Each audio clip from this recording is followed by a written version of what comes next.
ایک آدمی بندوق لے کے آپ کو کہہ رہا ہے جیب میں جو کچھ ہے نکال دو. آپ کہیں میں تو نہیں دوں گا لیکن مسئلے کا حل بتاؤ.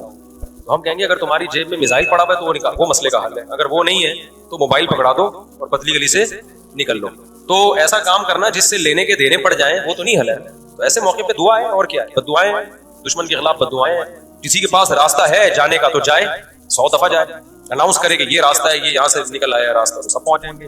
ایک چیز اصولی طور پہ یاد رکھیں, جو چیز اختیار میں ہے اس میں انسان کمی نہ کرے, جو اختیار میں نہیں ہے اس کے بارے میں سوچے نہیں. اس سے ٹینشن کے سوا کچھ بھی حاصل نہیں ہوتا. کیونکہ جب آپ ایسی چیز کا سوچنا شروع کرتے ہیں نا جو آپ کے اختیار میں نہیں ہے, تو ہمیشہ وہ کام کر لیتے ہیں جس کا پہلے سے بھی زیادہ نقصان ہوتا ہے, جس کا پہلے سے زیادہ نقصان ہوتا ہے. میری پالیسی ہمیشہ یہی رہی ہے ہر معاملے میں, جو اپنے اختیار میں ہے چھوڑو نہیں, جو اختیار میں نہیں ہے پڑھو نہیں اس میں. سمجھ رہے ہو کہ نہیں سمجھ رہے؟ اگر ہم اس اصول پہ اختیار کر لیں بہت سارے معاملات ہمارے ویسے ہی سیدھے ہو جائیں گے. تو لوگ جو بلا وجہ فنٹر بننے کی کوشش کرتے ہیں نا, ہم یہ کر دیں گے, ہم وہ کر دیں گے, وہ فنٹر گیری ہی ہوتی ہے. ایک یوٹیوب پہ اور بلکہ اس پہ ٹک ٹاک پہ ایک بندہ آ رہا ہے, لڑکا بڑے غصے میں بیٹھا ہوتا ہے, یہ مولوی کچھ نہیں کر رہے, اسرائیل میں یہ ہو گیا, فلاں جگہ یہ ہو گیا, یہ یوں نہیں کر رہے, یوں. میں نے دفعہ کمنٹ کر دیا کہ تو کیا کر رہا ہے بھائی بیٹھ کے, تو بھی تو کچھ کرنا. کہہ رہا میں اکیلا کیا کروں, یہ مولوی کریں گے تو میں کروں گا. بھائی یہ مولوی تو کچھ نہیں کر رہے. وجہ اس کی ہے کہ مولوی کہتے ہیں ہم کیا اکیلے کیا کر سکتے ہیں, گورنمنٹ جب تک نہیں کرتی. تو جو دلیل مولوی دے رہے ہیں وہی دلیل آپ بھی دے رہے ہو کہ یہ مولوی چونکہ نہیں کر رہے تو میں اکیلا کیا کر سکتا ہوں. تو بات یہ کر آپ بھی نہیں رہے. یہ باتیں کرتا ہو وہ اچھا لگتا ہے جو میدان جنگ میں جا رہا ہو, لڑ رہا ہو اور دو بدو فائر ہو رہا ہو اور جہاد کر رہا ہو, اور کہہ رہے دیکھو مولوی کچھ نہیں کر رہے اور میں یہاں بم رکھ کے آ رہا ہوں وہاں پہ اور شہید ہو رہا ہوں میں سب کے سامنے. جتنے اسکالر آ رہے ہیں مولوی یہ نہیں کر رہے وہ نہیں کر رہے, بھائی تم بھی باتیں ٹھوکنے کے علاوہ کچھ بھی نہیں کر رہے ہو. تو مولوی وہ باتیں نہیں کر رہے جو تم کر رہے ہو, اس لیے کہ ان کو پتا ہے باتیں کرنے کا فائدہ نہیں ہے. تو کام وہ کرو جو کر سکتے ہو. سمجھتے ہو کہ نہیں سمجھتے؟ ایک خاتون نے اپنے شوہر سے کہا نا کہ سوئٹزرلینڈ جانے پہ کتنا خرچہ ہوگا, میں سوچ رہی ہوں کہ ہم سوئٹزرلینڈ چلتے ہیں, کتنا خرچہ ہوگا؟ اس نے کہا بالکل بھی نہیں. کیوں نہیں خرچہ ہوگا؟ اس نے کہا سوچنے پہ کوئی خرچہ نہیں, سوچ ہی رہی ہو نا سوئٹزرلینڈ جانے کا. تو وہ بات کرنی چاہیے جو عملی دنیا میں ممکن ہو. اور دوسری بات یہ کہ علماء یا جو بھی بڑے لیول پہ جو لوگ ہوتے ہیں وہ بہت کچھ اندر اندر کر رہے ہوتے ہیں. وہ پرلے درجے کے بے وقوف ہوں گے اگر وہ عوام کو بتا کے کرنا شروع کر دیں, بڑی حماقت کی بات ہوگی.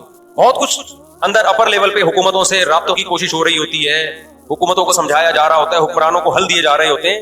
تو یہ نہیں ہوتا کہ جو بھی کر رہا ہے نا کہ میں جا رہا ہوں آرمی چیف سے ملاقات کے لیے اسرائیل کے مسئلے پہ بات کروں گا, یہ میرا یوٹیوب چینل ہے آپ لوگ دیکھ لیں, میں جا رہا ہوں ٹاٹا دیکھو میں اپنی ذمہ داری کیا کر رہا ہوں پوری کر رہا ہوں. اسی طرح آرمی چیف کہے لوگوں میں جا رہا ہوں اسرائیل کے مسئلے پہ فلاں سے بات کرنے کے لیے, دیکھا آرمی زندہ باد. ایسا نہیں ہوتا. بڑے پیمانے پر جو گیم کھیلے جا رہے ہوتے ہیں وہ خفیہ ہی ہوتے ہیں, وہ عوام کو نہیں بتائے جاتے. تو بہت کچھ ہو رہا ہوتا ہے. سعودی عرب کا بادشاہ کیا کچھ کر رہا ہے ہمیں نہیں پتا, تو ہمیں نہ تعریف کرنی ہے کیونکہ ہو سکتا ہے وہ جھوٹی تعریف ہو, اور نہ ہم نے برائی کرنی ہے کیونکہ ہو سکتا ہے وہ جھوٹی برائی ہو. ہم نے چپ کر کے بیٹھنا ہے, اپنا جو ہم کر سکتے ہیں وہ کریں. کسی کے خلاف یہ کچھ نہیں کر رہے, وہ کچھ نہیں کر رہے, یہ یوں نہیں کر رہا, وہ یوں نہیں کر رہا, تو بھائی تو کیا کر رہا ہے؟ تو بھی تو یہی کر رہا ہے کہ وہ کچھ نہیں کر رہا تو یہ کچھ نہیں کر رہا, تو وہ کچھ نہیں کر رہا اور یہ تو بھی تو یہی کر رہا ہے, تو اس سے بہتر ہے کہ تو بھی کچھ نہ کرتا. کیا خیال ہے؟ تو اس لیے یہ اندر بہت کچھ. اب دیکھو جب بھی ہمارے یہاں اسمبلی میں کہ لا پاس ہوا ہے نا, وہ ہوا ہی نہیں ہے. وجہ اس کی ہے کہ جب ہمارے یہاں اسمبلی میں بعض بڑے اچھے قوانین پاس ہوئے ہیں اسلام کے فیور میں, قوم کے فیور میں, وہ سارے قوانین وہ ہیں جو چھپڑ میں ہو گئے. علماء کی جماعت ملی, وزیر اعظم سے ملی, اسمبلی میں موجودہ لوگوں سے الگ الگ ملاقاتیں کی, اس کو میڈیا پہ نہیں لائے اور آرام سے جا کے اس لا کو پاس کروا کے ملک کا قانون کا حصہ بنا. لیکن وہ قانون, وہ تحریکیں جو میڈیا پہ آ گئی, دھرنے, یہ پاس کرو, یوں کرو, ہم یہ کر دیں گے, ہم یوں کر دیں گے, وہ کبھی بھی نہیں پاس ہوئے. وجہ اس کی ہے کہ مخالفین بھی اسی اسٹائل سے آ جاتے ہیں. اب یہ جو بل پاس ہوا تھا صحابہ کرام کی, جو گستاخی کرے گا 10 سال کی قید ہے, یہ پورا کام ہونے سے پہلے میڈیا پہ لانا ہی نہیں چاہیے تھا اس کو. ابھی سینٹ سے بل پاس ہوا ہے اور ایک دم شور شرابہ, مبارک بات ہے. میرے پاس بھی فون آیا کہ مصعب مجھے کیا پتا, پورا میں سمجھا پورا کام ہو گیا. ہم نے بھی کہا مبارک ہو بھائی ماشاء اللہ, پتا چلا وہ پاس ہی نہیں ہوا کیونکہ مخالفین اتنے متحرک ہو گئے. ارے جب آدھا کام ہوا تھا, آدھا ہوا ہی نہیں تھا, تو چھپڑ میں جا کے چپکے سے اس آدھے کو بھی کروا لیتے یار. پورا کام تو ہو جاتا, اس کے بعد مٹھائیاں بٹتی. پھر بھی مٹھائیاں بانٹنے کی ضرورت نہیں تھی. کیوں دشمن کو آپ جوش دلا رہے ہو؟ چپکے سے ایک کام ہوتا, آرام سے ہو کے ختم ہو جاتا. لیکن چونکہ منجن بکتا نہیں ہے عام طور پر, لوگ کہیں گے یہ مولوی کچھ بھی نہیں کر رہے, تو لوگوں کی نفسیات لوگوں کو پتا ہے. لوگوں کو پتا ہے یہاں شور شرابے پہ زیادہ ووٹ ملتے ہیں, کام پہ کوئی بھی لفٹ بولو نہیں کرا. ہمیں یاد ہے جامعہ رشید نے ایک دفعہ کوشش کی کہ لا پاس ہو جائے کہ حرام نہ پاکستان سے ایکسپورٹ ہوگا نہ امپورٹ ہوگا, حرام گوشت. اب جامعہ کی انتظامیہ نے چھپڑ میں چپکے سے جا کے اندر جا کے وہ اسمبلیوں میں لوگوں سے ملے اور پاس ہو گیا. لا بن گیا کہ پاکستان سے نہ حرام گوشت ایکسپورٹ ہوگا نہ امپورٹ. بعض سیاسی جماعتوں نے جن میں ذرا بھی ان کا حصہ نہیں تھا اس قانون کو پاس کروانے میں, جن کے پہلے بڑی ریکویسٹیں کی جا رہی تھی یار انہوں نے کچھ بھی نہیں, لیکن انہوں نے جلوس نکالا. بہت پرانی بات ہے, آپ کو پتہ نہیں چلے گا کہ سیاسی جماعت کی بات ہو رہی ہے کہ جی ہمارا لیڈر زندہ باد, اور دیکھو یہ قانون کیا کر دیا اس نے, حالانکہ کخ بھی نہیں کیا تھا اس نے. ٹھیک ہے, لیکن لے گیا وہ لے گیا بھائی, وہ فیور لے گیا سب. اب جو پاس کروانے والے لوگ تھے جنہوں نے محنتیں کی وہ حیران ہو رہے تھے یار کیا تو کچھ بھی نہیں ہے, فیور سارا کس کو چلا گیا, ان کو. تو یہاں آپ کے لیے پاکستان میں یہ فیصلہ کرنا کہ کون صحیح ہے کون غلط ہے, کسی کا باپ 100 دفعہ پیدا ہو کے مر کے پیدا ہو جائے یہ فیصلہ کر ہی نہیں. یہاں اچھا وہ ہے شور زیادہ مچا رہا ہو, برا وہ ہے جو چپ کر کے خاموشی سے کام کر رہا ہو, وہ برا ہے. وہ ایسا ہے کہ کچھ بھی نہیں کر رہا حالانکہ وہ بہت کچھ کر رہا ہوتا ہے. تو یہ آخرت میں ہی پتا چلے گا بھائی کون کیا کر رہا ہے. تو ہر یہ فیس بک پہ نا آپ دیکھو انسٹاگرام اور ٹک ٹاک پہ ہر تھوڑی دیر میں کوئی ویڈیو آ رہی ہے مولوی کچھ نہیں کر رہے یہ کچھ نہیں کر رہا. تو میں نہیں کہہ رہا کہ مولوی بہت کچھ کر رہے ہیں یا کچھ نہیں کر رہے, لیکن آپ اس کو بولا کرو تو بھی باتیں ہی پھینک رہا ہے.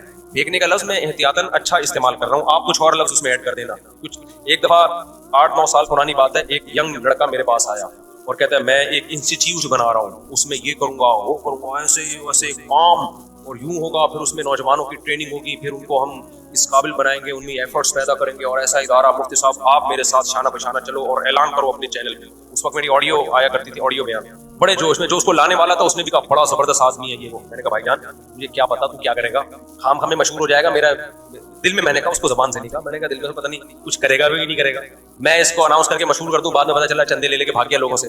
تو میں نے کہا یار آپ کا جذبہ واہ سبحان اللہ بہت زبردست جذبہ ہے, آپ کام شروع کر دو بغیر اناؤنسمنٹ. جب میں دیکھوں گا نا آپ اتنا کام کر رہے ہو اور جو آپ نے دعوے کیے تھے ان پہ پورے اتر رہے ہو, آپ کے کہے بغیر میں آپ کو سپورٹ کروں گا, پھر آپ کو میرے پاس آنے کی ضرورت نہیں ہوگی. میں کہے بغیر 10 سال ہو گئے اب تک کہیں بھی نہیں ہوئی, اور پھر پتہ چلا وہ بندہ چندہ خور بھی نکلا اور پتہ نہیں کیا کیا نکلا ہے. بڑی بڑی فلمیں پاکستان میں پڑی ہوئی, پتھر بولے گا کیا مطلب ہے. کہہ رہے ہیں یہ جو حدیث میں آتا ہے کہ قرب قیامت میں یہودی پتھر کے پیچھے چھپے گا تو پتھر بولے گا کہ یہ میرے پیچھے یہودی ہے فقتلہ یا مسلم ھذا یہودی ورائی فقتلہ, اس کو قتل کر دو. تو پتھر بولے گا کا کیا مطلب ہے, پتھر بولے کا مطلب پتھر بولے گا, پتھر کا باپ بھی بولے گا, آواز آئے گی, معجزہ ہوگا, تو ایک لڑائی ہوگی. لیکن خوب سمجھ لو نبی صلی اللہ علیہ وسلم نے جو بھی پیش گوئیاں کی ہیں نا قرب قیامت کی, ان پیش گوئیوں کو محدثین فقہ کے ابواب میں ذکر نہیں کرتے, کتاب الاحکام میں ذکر نہیں کرتے, ان کو کتاب الفتن میں یا کتاب علامات ساعہ میں ذکر کرتے ہیں. احکام کا مطلب کیا ہے, یہ کرو یہ نہیں کرو, یہ حلال ہے یہ حرام ہے. تو جو آرڈر کی حدیثیں ہیں نا ان میں ذکر نہیں کرتے, یہ بتانے کے لیے کہ یہ علامتیں جب پورا ہونے کا ٹائم آئے گا خود ہی ہوں گی. ہم نے ان احادیث کو دیکھ کے خود سے کوئی کام نہیں کرنا ہے, ہم نے وہ کرنا ہے جو ابھی گراؤنڈ ریئلٹی ہمیں کرنے کا کہہ رہی ہے. نہیں یہی بات سمجھ میں آپ نے سن لیا کہ حضرت عیسیٰ علیہ السلام قرب قیامت میں نازل ہوں گے, 100% ہمیں یقین نازل ہوں گے.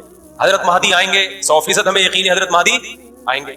ہمیں پتا چلا کہ شام میں حضرت عیسیٰ علیہ السلام نازل ہوں گے, ہم نے کہا ہوں گے نازل, یقیناً ہمارا عقیدہ ہے. آپ نے کہا چونکہ شام میں نازل ہوں گے تو چلو شام چلتے ہیں, اور اس مسجد میں جا کے آپ بیٹھ گئے اور اعلان جہاد کر دیا کہ اب میں یہاں سے قتال شروع کرتا ہوں, عیسیٰ علیہ السلام تو آئیں گے اور میری مدد کریں گے.